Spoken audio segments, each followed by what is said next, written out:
Again, there will be some overlap with the previous speakers. Well, there's also a difference. I will not speak that fast. And I will speak from a somewhat different perspective, from a philosophical perspective. So, Martin said we start off from the ground. Now we're moving into the cloud, so to say.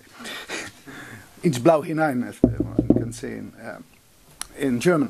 One of my main research interests the last 2 decades has been the impact of technologies on human cognition and human imagination. And my focus was not in the first place on what we might call beta technologies, such as hammers, steam engines, airplanes, etc., but more on alpha technologies, technologies that have to do with symbols and with writing. And they are very interesting subject because they have a profound impact on our cognitive structure. They are, to use a metaphor, more or less the operating system of the human mind.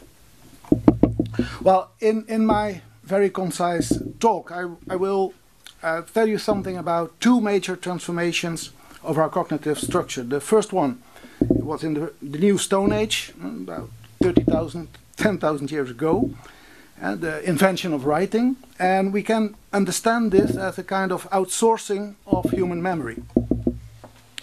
More specific, of the products of human thinking and human imagination. And the second transformation is taking place at this very moment in what we might call the newest Stone Age, because of it's based on silicon in many respects. And this second transformation could be understood as an outsourcing of human thinking and imagination itself. That is a delegation, not of our cognitive products, but of these processes themselves. And I will focus on some similarities and differences between those 2 transformations. And I then will try to give some suggestions what this might mean for the production, distribution and consumption of non-fiction in the digital era. So, and this all in 10 minutes. So, yeah. I think you are as curious as I am, if I will manage. Yeah. Well, if we look at the invention of writing, somewhere taking place between 35,000 years and 10,000 years ago, 2 developments were connected at this time. On the one hand, we saw a transformation from a culture of hunters-gatherers, very small groups living a quite simple life, into cultivators, farmers. And this also meant that people started to live in cities, that social relationships became much more complex, a lot of new technologies were invented, and then there was a Neolithic information overload. Because societies became too complex to remember everything. So that the invention of writing takes place in this time is not, it was a kind of necessity, so to say. And we are often thinking about the invention of writing as one of the major leaps in human culture, in human history. But there was a lot of skepticism about this. And a very interesting person in this respect is the philosopher Plato, who was not very fond of this new invention. And he even devoted some of his dialogues to this specific topic. In the Phaedrus, for example, he take King Thamus as one of the speakers in the dialogue, and have him saying the following. He says, "Writing will create forgetfulness in the learned souls, because they will not use their memories. They will trust to the external written characters and not remember of themselves. You give your disciples not truth, but only the semblance of truth. They will be hearers of many things and will have learned nothing. They will appear to be omniscient and will generally know nothing. They will be tiresome company, having the show of wisdom without the reality." So, end of quote. Plato takes a stance that we often find in discussions on the delegation of cognitive tasks to computers. In those discussions too, it is argued that the delegation, in this case not of the products of thinking but of the process themselves, to a separate machine undermines human autonomy and wisdom. However, in both cases, not only the fact that these technical means forms an integral part of our cognitive structure is ignored, but also the fact that in this structure new, typical human capabilities such as writing and deep reading are created.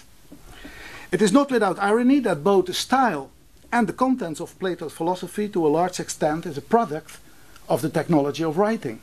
So there's a very different kind of philosophizing in age of writing than in oral cultures. The delegation of memory to writing relieved human thinking of the task of remembering and opened up opportunities for the development of new modes of thinking. We might expect similar events to occur in the case of outsourcing our writing and reading capabilities to computers and expert systems. This delegation does not entail an impoverishment of human literacy, but rather an expansion thereof, because it will challenge us again to develop new modes of imagination and reasoning. What implications does this have for non-fiction in the digital era? Well, whereas the invention of writing required the development of new skills of literacy, reading and writing, the outsourcing of the processes of thinking to computers requires developments of new skills, skills of digital literacy.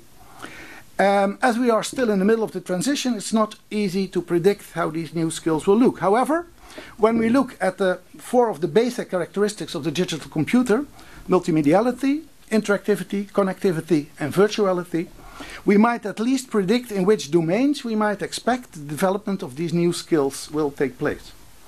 Well, I will, and that's the last part of my short talk, mention these four characteristics and give some suggestions about the implications of this. First, whereas the traditional writing culture, the traditional book is a monomedium, the computer has developed as a multimedium, which, thanks to the digital code, combines words, images and sounds in all possible combinations. Given the present information overload, for non-fiction especially, the visualization of large quantities of data is one of the biggest challenges. Harry was talking about information overload, and I think this is really a big challenge for kind of visualization of these large quantities of information. Imagine, for example, a three-dimensional browser which gives a visual representation of the 20,000 remarks made by Ludwig Wittgenstein. And it's a very interesting thing. 20,000 remarks he made in his Nachlass. And it's how to get grasp on this. Well, there are some very interesting experiments in Norway at this moment about trying to visualize this very complex network of thoughts, as Wittgenstein called it himself, and which he was not able to combine into one linear book, so to say. And now we need other kinds of disclosure of this rich body of knowledge, so to say. You might also think about the human genome as a way of navigating into this body of knowledge, or a kind of browser for the internet to browse through these billions of pages, a browser that might be fully scalable with many dimensions, combinational dimensions. Whereas the use of search engines, as we know them, are like looking for something in a fully dark room, the interfaces of the future will literally open our eyes, I think, in this sense.